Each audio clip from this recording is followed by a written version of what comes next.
আসসালামু আলাইকুম। আমি আজকে জানো বিসিওয়ালা কলা, এটা আমাদের দেশে বলে রাইট।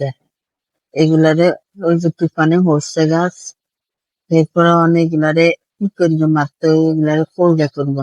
আজকে এই কলগা রেসিপিটা আপনাদের দিয়ে নিয়ে আনো। কলাটা কুড়িলে সিদ্ধ করি, এরপরে বিচিটা ফালাই, এরপরে আমি এগুলো ব্লেন্ডার করে নিচ্ছি।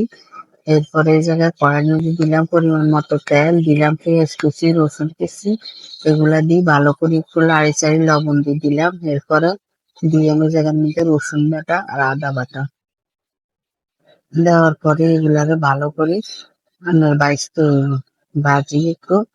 উম, রসুনের যে একটা স্মেল আছে ওটা একটু করে নিতে হইব, নিয়ে এরপরে এটারে এই জায়গার মধ্যে দিয়ে হলুদের গুঁড়া 1 চামচের মতো, মরিচের গুঁড়া 1 চামচের মতো দিয়েন।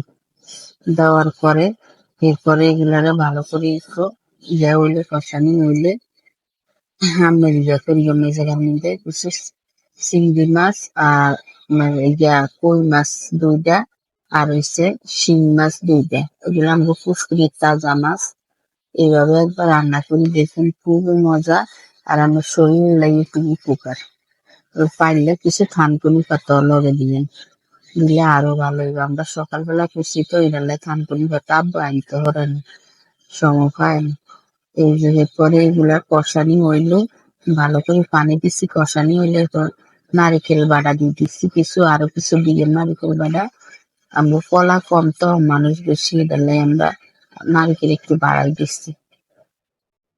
এরপরে এটা কষানি হইলে এই যে কলাটা ব্লেন্ডারে ব্লেন্ড করে নিচ্ছি, দিচ্ছি হালাই। এরপরে এগুলারে দিয়ে দিয়ে মগের ইয়ের লগে নারিকেল ইয়ের লগে এই কষানি মশলার লগে দিয়ে এগুলারে উল্টে পাল্টায়। এই টাইমে একটু সাবধানে নাড়বেন, নইলে আপনার গার মধ্যে হুডি ধরবে।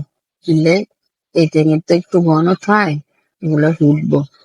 হুডি গাছ যে জায়গায় হয় এই জায়গায় জ্বলে যায়। এরপরে আমার এগুলা প্রায় হয়ে গেছে।